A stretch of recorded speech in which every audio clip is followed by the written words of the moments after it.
پیغام کائنات خدا پر ذریعہ تھا انسانی۔ یہی وقت ہے اے مومنوں، کمائے دولت بچا لیں نشانی۔ نمسکار آداب ساتھیوں، میں ہوں آپ کے ساتھ ظفر ہیریٹک، آپ کا دوست، آپ کا ہوسٹ۔ میری اس ویڈیو کو لائک کریں، شیئر کریں اور میرے چینل کو سبسکرائب کریں، ساتھ ہی گھنٹی کے بٹن کو دبا کر آل نوٹیفیکیشن آپشن کو سلیکٹ کر لیں۔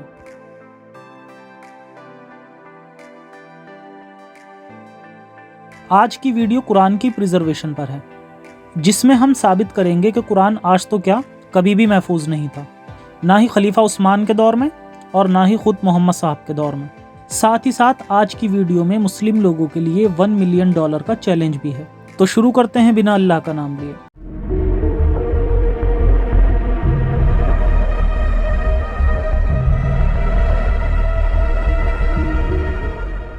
قرآن ایک ایسی آسمانی کتاب جس کی ایک آیت میں خود اللہ کہتا ہے کہ ہم نے اس کو بنایا اور ہم ہی اس کے رکھوالے ہیں۔ یہ کہنے کا مقصد تھا کہ اللہ نے پہلے بھی کچھ کتابیں اتاری تھیں جو لوگوں نے بدل دیں، لیکن یہ آخری کتاب ہے، اس لیے اللہ اس کی حفاظت کرے گا۔ اب مسلمز کو لگتا ہے کہ یہ بات سچ ہے اور اللہ نے اسے محفوظ رکھا ہے، جبکہ سچ یہ ہے کہ یہ کتاب ہماری دنیا کی باقی کتابوں کی طرح ایک انسان کی لکھی کتاب ہے، کیونکہ اگر خدا اپنا میسج دیتا تو لوگوں کے یقین کے لیے کسی اور ذریعے سے اپنا پیغام دیتا جو انسان کے بس کی بات نہ ہوتی، جیسے آسمان پر لکھ دیتا یا سیدھا انسان کے دماغ میں ہی پہنچا دیتا۔ لیکن ایسا نہیں ہوا، کیونکہ یہ کتاب لکھنا انسانی فطرت ہے، کوئی خدائی فطرت نہیں۔ ہزاروں سالوں سے یہ آسمانی کتابیں لوگوں کو لڑواتی اور مرواتی آ رہی ہیں، جو کہ اپنے آپ میں ایک انسانی فطرت ہے حکومت پانے کی۔ یہ سمجھنا بہت آسان ہے، لیکن پھر بھی آج کل کے بہت سارے لوگ اسے نہیں سمجھتے یا سمجھنا نہیں چاہتے۔ اس لیے آج کی ویڈیو میں آپ کو قرآن کے کچھ ایسے ہسٹریکل فیکٹس بتاؤں گا جنہیں سن کر کوئی بچہ بھی اندازہ لگا سکتا ہے کہ یہ آسمانی کتاب نہیں ہے۔ مسٹر جیمز، جو کہ ایک ویسٹرن کنٹری سے ہیں اور انہوں نے اسلام پر کافی ریسرچ کی ہے، ان کا خود کا آئیڈیا ہے $1 ملین چیلنج کا، جس میں انہوں نے ریسرچ کر کے ایک پی پی ٹی بھی بنائی ہے۔ حالانکہ ایک بہت بڑی پی پی ٹی تھی جسے میں نے ویڈیو کے حساب سے چھوٹا کروایا ہے۔ یہ مجھے کافی ٹائم سے زور دے رہے تھے کہ میں ان کا چیلنج ایشین مسلمز کے سامنے رکھوں۔ ان کا پلان ورلڈ لیول پر اس چیلنج کو لے کر جانا ہے۔ تو آج کی ویڈیو میں ہم ان کی پی پی ٹی کے تھرو قرآن کے کلیکشن کے اتہاس کو اور ان کے $1 ملین چیلنج کو سمجھیں گے۔ کوئی بھی مسلم ان کا چیلنج پورا کر کے ان سے $1 ملین لے سکتا ہے۔ میں کیول چیلنج رکھنے کا ذریعہ بھر ہوں۔ As you can see, I have £12,853 in my current account. Going to the home page, and it's loading up now to see my other accounts. And in my investment account, I have £77,483. Add that to the 12,853, makes about $100,000. Add that to the two houses, makes a total prize money of $1 million. $1 million challenge ان مسلمانوں کے لیے جو ثابت کر سکیں کہ قرآن 100% پریزروڈ ہے، یعنی جو قرآن ان کے پاس ہے ایگزیکٹلی وہی قرآن خدا کے پاس تھا یا محمد صاحب پر نازل ہوا تھا۔ تو جیسا کہ جیمز نے اپنی ویڈیو میں کہا کہ ان کے پاس $1 لاکھ کیش ہے جو کہ ان کے بینک اکاؤنٹ میں ہے، اور اس کے علاوہ ان کے پاس کئی پراپرٹیز ہیں جن میں سے 2 پراپرٹی کی ویلیو $9 لاکھ ہے۔ تو ٹوٹل پرائز منی بنتی ہے $1 ملین۔ سب سے پہلے ہم قرآن کی ہسٹری کی طرف چلتے ہیں۔ اصل میں قرآن کبھی بھی محفوظ نہیں تھا، اور نہ ہی یہ محمد صاحب کے دور میں کسی کتاب کی شکل میں تھا، کیونکہ یہ قرآن محمد صاحب پر 40 سال کی عمر میں نازل ہونا شروع ہوا تھا، جب انہوں نے پہلی بار نبوت کا جھوٹا دعویٰ کیا تھا، اور ان کی موت کے وقت تک، یعنی محمد صاحب کی 63 سال کی عمر تک نازل ہوتا رہا۔ ان 23 سال کے دوران محمد صاحب کو جب بھی اپنی باتیں لوگوں کو منوانی ہوتی تھیں، تب وہ لوگوں کو یہ کہہ دیا کرتے تھے کہ یہ خدا کا کلام ہے جو مجھ پر نازل ہو رہا ہے۔ پھر لوگ قرآن کو یاد کرنے کی کوشش کرتے تھے اور اسے لکھ لیا کرتے تھے۔ کسی صحابہ کے پاس کچھ قرآن کا حصہ ہوتا تھا، کسی کے پاس کچھ۔ محمد صاحب کی موت کے وقت تک کوئی بھی صحابہ ایسا نہیں ملتا جس کے پاس قرآن مکمل لکھا ہوا ہو، کیونکہ محمد صاحب نے اسے کبھی بھی ایک جگہ کمپائل نہیں کرایا تھا، لہٰذا قرآن محمد صاحب کے ٹائم میں محفوظ نہیں تھا۔ سب سے پہلی بار قرآن کو خلیفہ ابو بکر نے کتاب کی شکل دی، جس میں وہ ناکام رہے۔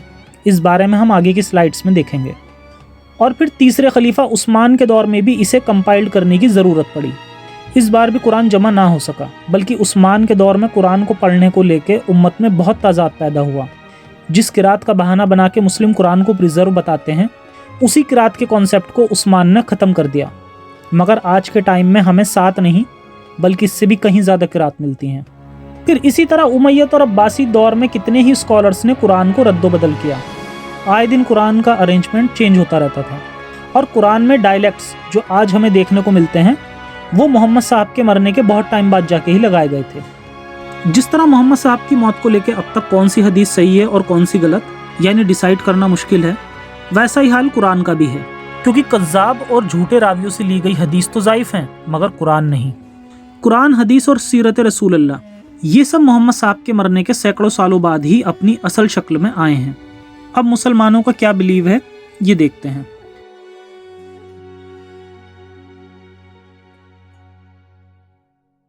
कुरान 85:21-22, बल्कि ये कुरान है बड़ी शान वाला जो लोहे महफूज में दर्ज है।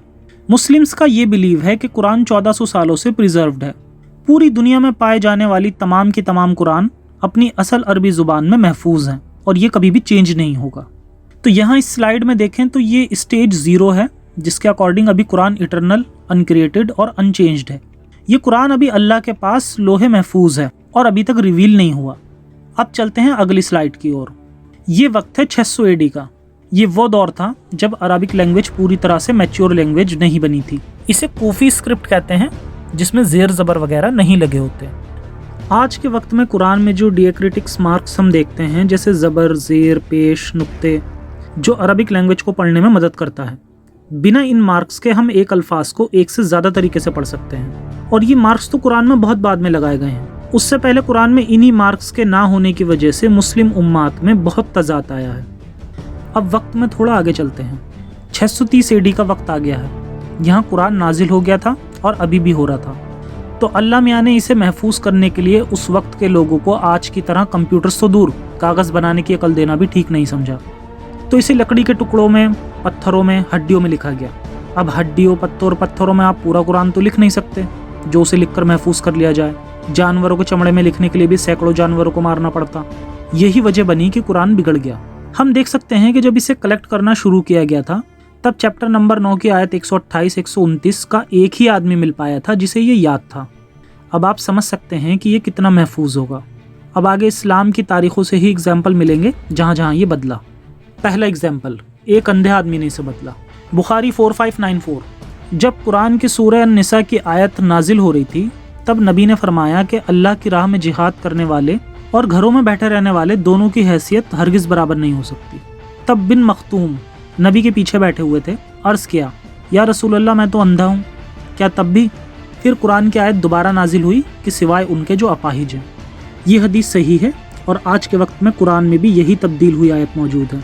कुरान की सूरह 4 आयत 95। सिर्फ एक इसी हदीस से साबित होता है कि मोहम्मद साहब लोगों को बिना वजह जिहाद को लेके उकसाने के लिए झूठी झूठी आयत गढ़ लेते थे। और तो और खुद अल्लाह को भी नहीं पता कि कुरान में क्या नाजिल करना है, और जिब्राइल भी वही गलत आयत लेके मोहम्मद साहब के पास आता था और फिर बार बार मोहम्मद साहब अपने हिसाब से कुरान की आयत को तब्दील भी कर दिया करते थे। अगर ये सचमुच खुदा का कलाम होता तो अल्लाह को बार बार अपनी आयत को ठीक करने की क्या ज़रूरत थी? अल्लाह एक बार में ही क्यों नहीं बता देता कि क्या करना है और क्या नहीं करना है? क्या होता अगर वो अंधा इंसान उस वक्त वहाँ मौजूद ही ना होता, या वो अंधा इंसान कभी पैदा ही ना हुआ होता? तब तो आयत कुछ और ही होती।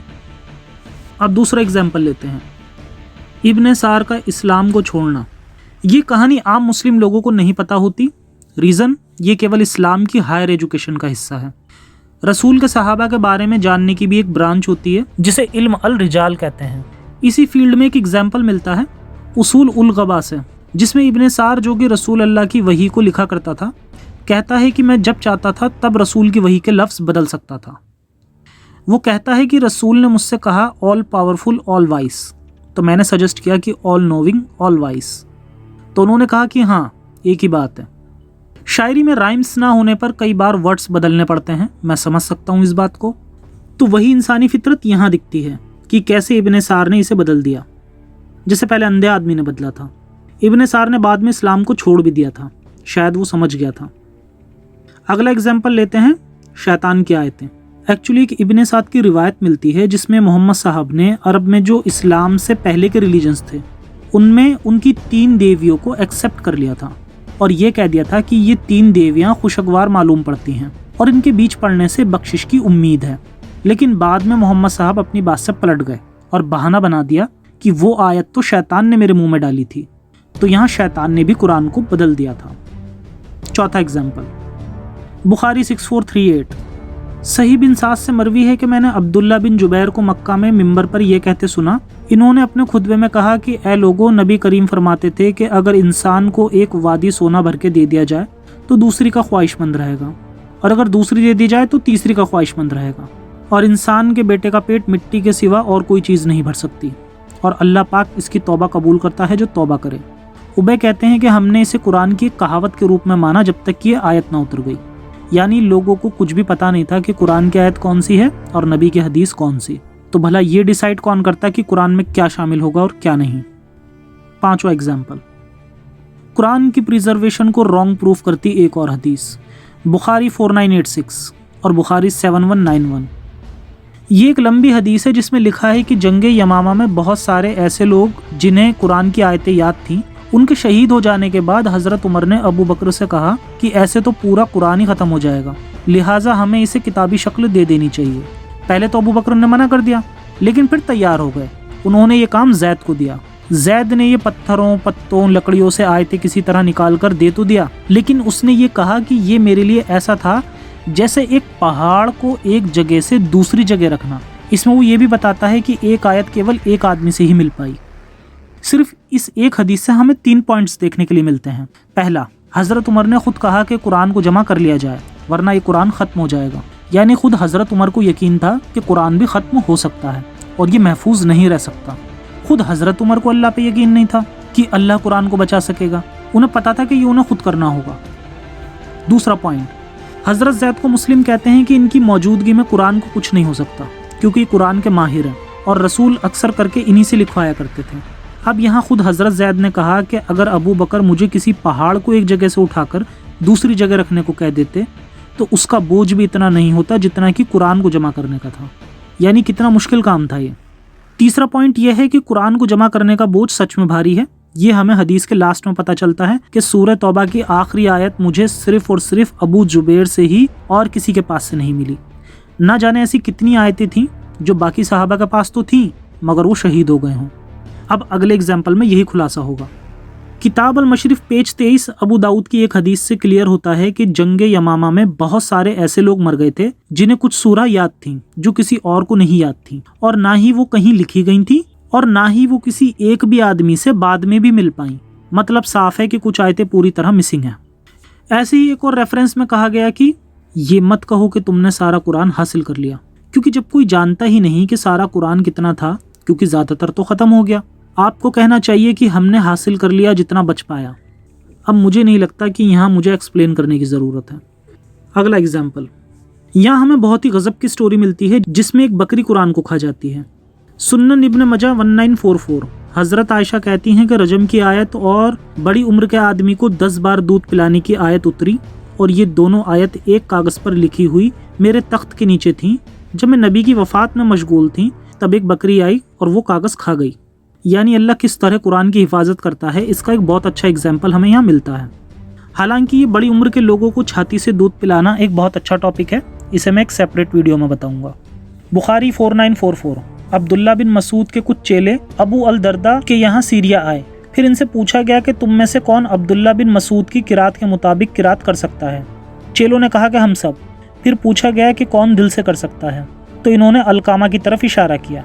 انہوں نے دریافت کیا سورہ آلیل کی قرات کرتے کس طرح سنا ہے. علقامہ نے پڑھا، مرد اور عورت کے ذریعے. پھر ابو درداء نے کہا، میں نے بھی رسول کو اسی طرح فرماتے سنا ہے، لیکن یہ سیریا والے لوگ چاہتے ہیں کہ میں پڑھوں اس کی قسم جس نے مرد اور عورت کو پیدا کیا، جبکہ اللہ کی قسم میں ان کی پیروی نہیں کروں گا. اور آج کے وقت میں ہمیں قرآن میں ملتا ہے اور اس ذات کی جس نے نر اور مادہ کو پیدا کیا. تو یہاں رسول کے صحابہ آپس میں ہی لڑ رہے ہیں کہ کون سی قرات صحیح ہے اور کون سی غلط. ابو درداء کہتے ہیں کہ میں نے رسول سے صحیح سنا ہے، پر میں ان سیریا والوں کی بات نہیں مانوں گا، یہ غلط پڑھ رہے ہیں. मगर आज के टाइम में हमें वही आयत कुरान में मिलती है जिसे अलकामा और दरदार ने गलत कहा था। इसके अलावा हमें विकी इस्लाम और भी कई इस्लामिक सोर्स से एब्रोगेटेड और एब्रोगेटर के एग्जाम्पल मिलते हैं, जो आप लोग खुद से चेक कर सकते हैं। मैं आपको पीपीटी का लिंक भी शेयर कर दूंगा। अब अगली स्लाइड में आते हैं। ये काफ़ी इंटरेस्टिंग स्टोरी है जिसमें हमें पता चलता है कि मोहम्मद साहब की मौत के बाद उनके सहाबा लोगों ने कैसे अपनी मनमर्जी चलाई और कैसे बेचारे रसूल के बताए कुरान के एक्सपर्ट लोगों की बात भी नहीं मानी गई। हमें एक हदीस मिलती है साहिह बुखारी 4999, जिसमें नबी करीम ने फरमाया कि कुरान मजीद को 4 असहाब से सीखो, यानी अब्दुल्ला बिन मसूद, सालिम, माज बिन जबल और उबे बिन काफ। इन 4 लोगों की लिस्ट में पहला नाम अब्दुल्ला बिन मसूद का आता है, जिसे मोहम्मद साहब ने कुरान का माहिर माना था, और उबे बिन काफ कुरान का सबसे बेहतरीन कारी था। मतलब ये एक्सपर्ट लोग थे। मगर मोहम्मद साहब की मौत के बाद लोगों ने इस्लाम को छोड़ना शुरू कर दिया और काफ़ी लोगों ने नबूवत का दावा ठोक दिया। तो फिर अबू बकर ने इन लोगों से जंग की और जंगे यमामा में कुरान के हज़ारों कारी शहीद हो गए। फिर अबू बकर ने कुरान को जमा करने के लिए रसूल के बताए 4 एक्सपर्ट के पास जाने की बजाय जैद बिन साबित के पास गए और उनसे कुरान जमा करने को कहा। याद रहे, ये जैद उन 4 लोगों की लिस्ट में नहीं आते जिसके बारे में रसूल ने कहा था कि अगर कुरान सीखना है तो इनसे सीखो। नतीजा ये हुआ कि एक्सपर्ट नाराज हो गए और अबू बकर और जैद का कुरान गलत बताकर उन्होंने अपना वर्जन लिखना स्टार्ट कर दिया, जिसमें अब्दुल्ला बिन मसूद, उबे बिन काफ, अबू मूसा और अली थे। और फिर उस वक्त कुरान के बहुत सारे वर्जन देखने को मिले। जैद ने अपना अलग कुरान लिखा और अबू बकर को दिया। उसके बाद ये आया उमर के पास और फिर उमर से उमर की बेटी हफ्सा के पास। हफ्सा ने कुरान को संभाल के रखा और जब उस्मान के ज़माने में कुरान में फिर से बिगाड़ पैदा हुआ तब हफ्सा से वो कुरान लिया गया और जैद ने फिर से कुरान को दोबारा लिखवाया। और बार बार इसी तरह कुरान को दोबारा लिखने का सिलसिला ख़त्म करने के लिए उस्मान ने अपने वर्जन के अलावा सारा का सारा कुरान जला दिया। फिर फ़र्क नहीं पड़ता कि कोई जैद के कुरान से राज़ी हो या ना हो, फिर चाहे वो रसूल के बताए गए वो 4 माहिरीन कुरान ही क्यों ना हो। और फिर उस्मान ने उस कुरान के बहुत सारे नुस्खे बना के तमाम जगहों पे भिजवा दिए। यहाँ उस्मान का कुरान जलाना ये साफ जाहिर करता है कि उस्मान को भी शक था कि ये कुरान तब्दील हो जाएगा, इसलिए उसने अपने नुस्खे के अलावा बाकी के तमाम कुरान जला दिए। अब ज़रा याद कीजिए कि कुरान की एक कॉपी जलाने पर स्वीडन में पिछले दिनों क्या हुआ था, जिस पर मैंने एक वीडियो भी बनाई थी। सहाबा करें तो कोई प्रॉब्लम नहीं, कोई और करे तो गलत। आज के वक्त जैद का कुरान जो हमारे पास है उसमें हमें 114 सूरे मिलते हैं, मगर अब्दुल्ला बिन मसूद के कुरान में 111 सूरे थे। और ख़ुद अब्दुल्ला बिन मसूद कहते हैं कि मुझे कुरान के सारे सूरे याद हैं और मैं तमाम लोगों के मुकाबले में कुरान को ज़्यादा बेहतर जानता हूँ। अब्दुल्ला बिन मसूद के कुरान में सूरह फातिहा, सूरह फलक और सूरह नास नहीं मिलता, यानी शुरुआत का 1 और लास्ट के 2 चैप्टर्स। अगले महरीन कुरान उबे बिन काफ। उबे बिन काफ का जिक्र भी एक हदीस साहिह बुखारी 5005 में मिलता है, जिसमें उमर बहाना बनाता है कि वो एक परफेक्ट स्कॉलर नहीं है। इन्हीं उबे बिन काफ की कुरान में हमें 114 की बजाय 116 सूरह मिलती हैं, यानी सूरह हफ्द और सूरह अल-खाल। ये भी आप आगे की स्लाइड्स में देखेंगे। बहुत ही कम मुसलमानों को पता होगा कि आज के मॉडर्न टाइम में कुरान के 2 स्टैंडर्ड वर्जन मौजूद हैं, जिसमें हफ्स कुरान जो कि असीम किरात पर मबनी है, वो अरब और एशिया में पाया जाता है, और वार्श कुरान जो कि नफ़ी किरात पर मबनी है, वो अफ्रीकन कंट्रीज़ में पाया जाता है। और इनके अंदर बहुत ज़्यादा फ़र्क है, ना सिर्फ किरात का बल्कि उनके कॉन्टेक्स्ट भी अलग अलग हैं। यहाँ मुस्लिम सोच रहे होंगे कि काश अगर उस वक्त मोहम्मद साहब होते तो लोगों को गाइड कर पाते कि कौन सा कुरान सही है और कौन सा गलत। मगर हकीकत यह है कि मोहम्मद साहब भी अपने टाइम में कुरान भूल जाते थे और अपनी ही आयत को दूसरे आदमी के मुंह से सुनकर बोलते थे कि ये अच्छा हुआ इसने ये याद दिला दिया, जो कि हमें एक हदीस से भी पता चलता है। कितनी ताज्जुब की बात है कि जिस शख्स पर खुदा का आखिरी कलाम उतर रहा है वो उस कलाम को भूलता जा रहा है, तो वो उम्मतियों से तो क्या ही उम्मीद रखें। अब वक्त है 650 AD, यानी रसूल अल्लाह की मौत के कोई 18 साल के बाद की बात है। यहाँ हमें 2 हदीसें मिलती हैं। बुखारी 2419 जिसमें रसूल ने कहा कि कुरान मुझे 7 अलग अलग किरातों में नाजिल हुआ है। एक दूसरी हदीस बुखारी 4987 जिससे पता चलता है कि उस्मान ने 7 अहरूफों को एक जगह करके एक मास्टर कॉपी तैयार की। इसने 3 कुरैश को बुलवाया और उनसे कहा कि अगर कहीं भी आप किसी कुरान को जैद के कुरान से अलग पाओ तो उसे कुरैश की ज़बान में लिख दो। फिर उसने बाकी बची कॉपीज़ को जलवा दिया। उस्मान ने कुरान की मनुस्क्रिप्ट को बसरा, बगदाद, दमिश्क, यरूशलेम, काहिरा, अलेक्जेंड्रिया, अदन, हेरात और निशापुर समेत कई इलाकों में भेजता है, मगर आज के टाइम में वो कहीं मौजूद नहीं। अब कुरान को भला जलाने की ज़रूरत ही क्या पड़ी, जब कुरान नाजिल ही इस तरीके से हुआ था कि अलग अलग कबीले वाले अपने अपने हिसाब से पढ़ सकें। मगर मोहम्मद साहब के टाइम से आ रहा ये ट्रेडिशन उस्मान ने ख़त्म कर दिया और सिर्फ उसी को सही माना जो कुरैशी कुरान में था। तो फिर मुख्तलिफ तरीके से कुरान को उतारने का क्या फ़ायदा हुआ? और क्या अल्लाह को सिर्फ अरब के मुसलमानों की चिंता है? अल्लाह को उनकी भी चिंता नहीं जिनको कुरैशी अरबी तो दूर की बात अरबी तक समझ नहीं आती? सिर्फ ऐसा नहीं है कि इख्तिलाफ सिर्फ अलग अलग वेरिएशन का है, बल्कि उबे की कुरान से 2 नए सूरा भी देखने को मिलते हैं जो आज की कुरान में मौजूद ही नहीं है, जिसका आपको आगे भी एग्जाम्पल मिलेगा। कुरान की अलग अलग किरात जिसका मुस्लिम्स बहाना बना के कहते हैं कि यही वो 7 अलग अलग मोड्स हैं जो नबी पर नाजिल हुआ था, मगर ये सब एक बहाना है, क्योंकि हर कुरान में कहीं तो अल्फाज गायब है, कहीं पूरी की पूरी आयत ही गायब है, और आज के दौर में 7 से ज़्यादा किरात पाए जाते हैं। कुरान अगर दुनिया की किसी और ज़ुबान में नाजिल होती तो शायद ये महफूज होती, क्योंकि अरबी को पढ़ने में जो दिक्कत आती है वो शायद ही दुनिया की किसी और ज़ुबान में देखने को मिले। यहाँ अरबिक के 3 अल्फ़ाबेट्स को एक साथ लिखा गया है। अगर इनके डिएक्रिटिक्स मार्क्स ज़बर ज़ेर पेश को हटा दें तो उसको पढ़ने में बहुत ज़्यादा दिक्कत आएगी, और अगर इनमें से नुक्तों को भी हटा दिया जाए तो इसे अनगिनत तरीक़ों से पढ़ा जा सकता है, और उनमें से 19 ऐसे अल्फाज होंगे जिनकी मीनिंग भी चेंज होगी, जैसा कि आप देख सकते हैं। और कुरान को शुरुआत में इसी तरह लिखा जाता था, और ये चेंज हुआ है 700 AD में, यानी 7 अहरूफ ख़त्म होने के भी 50 साल के बाद। पॉइंट यह है कि अल्लाह ने लैंग्वेज पहले ही क्यों नहीं इम्प्रूव कर दी, या कुरान को तब रिवील करता जब लैंग्वेज इम्प्रूव हो जाती।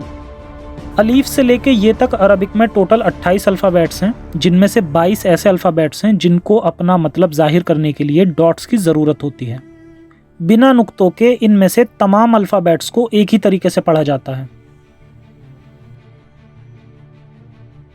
अगला, उस्मान ने अलग अलग किरात को एक ही जगह जमा कराया, मगर ये एक से ज़्यादा तरीके से पढ़ी जाती है। अलग अलग सहाबा ने कुरान को अलग अलग किरात से याद किया, और न्यू कन्वर्टेड मुस्लिम्स को वो यही कुरान सिखाते थे। यहीं से हमें हफ्स और वार्श कुरान की किरात का भी पता चलता है। तो यहाँ 750 AD में उस्मान का एक कुरान स्प्लिट होकर कई वर्जन में बदल गया। अगर मार्क्स और डॉट्स हटा दें तो इसे अनगिनत तरीक़ों से पढ़ा जा सकता है, जिसमें से एक आयत का एग्जाम्पल यहाँ दिया भी गया है। हफ्स आयत कहती है कि फिदिया के दौर में एक गरीब आदमी को खिलाओ, और वार्श कहती है कि गरीबों को खिलाओ। तो जैसा कि मैंने बताया कि ये काफ़ी बड़ी PPT थी, तो इसे शॉर्ट करने के लिए बहुत कुछ हटाया गया है, और कुछ इंपॉर्टेंट चीज़ें वीडियो की शक्ल में रेफरेंस दे दिए गए हैं। तो अगर आप ज़्यादा जानना चाहते हैं तो आप इन वीडियोज़ को रेफ़र कर सकते हैं। यहाँ सारे मुशफ़ दिए गए हैं, जिनमें से तोपकानी कुरान में जगह जगह ब्लैंक्स हैं। पारिस और हुसैनी में बिगाड़ देखने को मिलता है, और काफ़ी एडिशन भी इसमें किया गया है। मेल कुरान आदि से ज़्यादा मौजूद नहीं, और सना कुरान के पेपर को बार बार मिटाया गया है नई लिपि लिखने के लिए। अगली स्लाइड में देखते हैं। यहाँ सारे मुशफ़ मौजूद हैं, मगर कोई भी उस्मान वाला नहीं है, और कोई भी आज के कुरान से 100% मैच भी नहीं करता, बल्कि उस्मान के दौर के तो दूर की बात, उमैयद काल का भी नहीं है। और यहाँ उन आयतों को भी दिखाया गया है जो मिसिंग थी, और ये हैं वो 2 आयतें जो मिसिंग थी।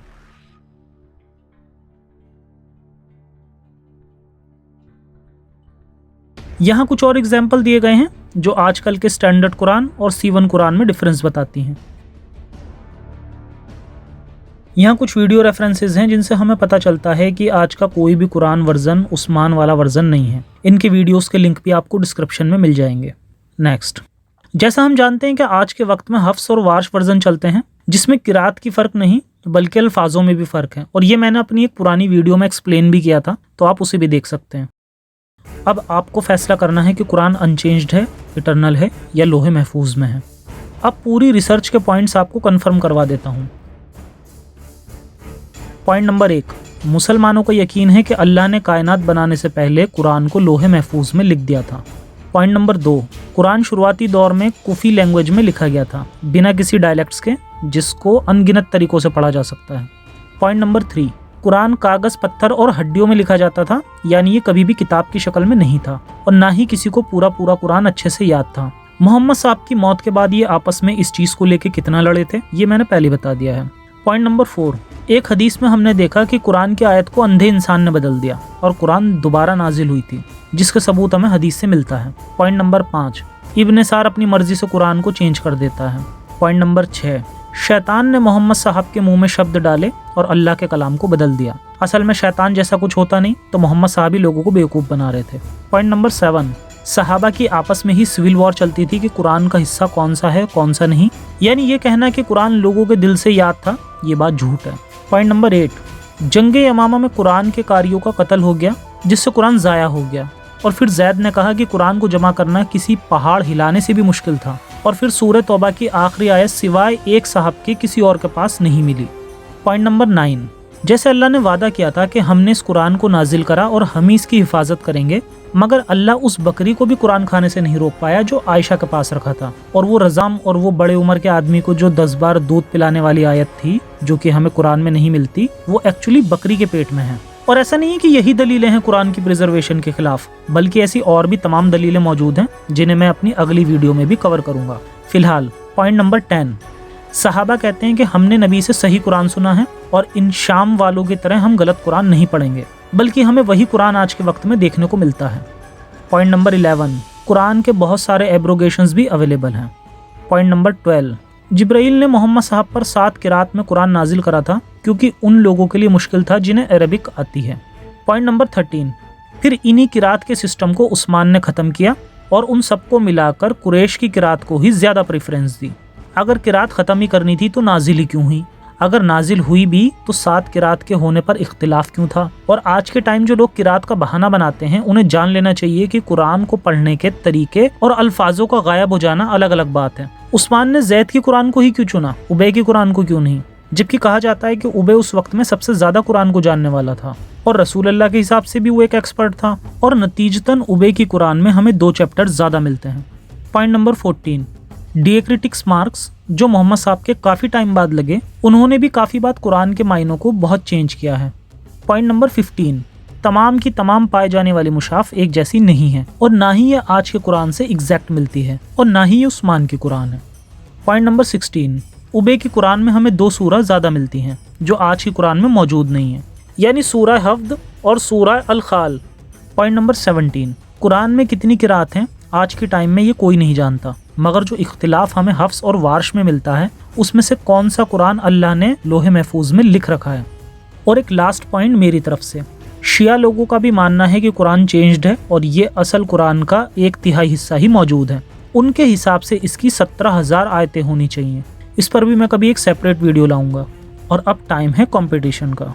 तो इतना सब जानने के बाद भी अगर किसी मुस्लिम को लगता है कि कुरान वेल प्रिजर्व्ड खुदा की किताब है और उसके पास इन सभी फैक्ट्स के अगेंस्ट में कुछ सबूत हैं, तो आप ज़रूर ट्राई कीजिए। कोई भी कुरान का वर्जन लो, अगर श्योर हो कि आप उसे प्रूव कर सकते हैं कि वो इटरनल, अनचेंज्ड और लोहे महफूज है, तो दिए गए ईमेल एड्रेस पर कॉन्टैक्ट करें और साबित करें। साबित करते ही मिस्टर जेम्स आपको $1 मिलियन देंगे। यही वक्त है ए मोमिनो, कमा लें दौलत भी, बचा लें निशानी। सभी से गुजारिश है कि मेरी इस वीडियो को ज़्यादा से ज़्यादा लोगों तक पहुँचाएं ताकि ज़्यादा से ज़्यादा लोग इस किताब की सच्चाई को जान पाएं और अगर ये सच्ची किताब है तो इसको बचा पाएं। बाकी आज के शो में इतना ही, फिर मिलेंगे एक नए एपिसोड में किसी और टॉपिक के साथ। तब तक के लिए सुरक्षित रहें और अपना और अपनों का ख्याल रखें। जय हिंद, साइंस हाफिज़।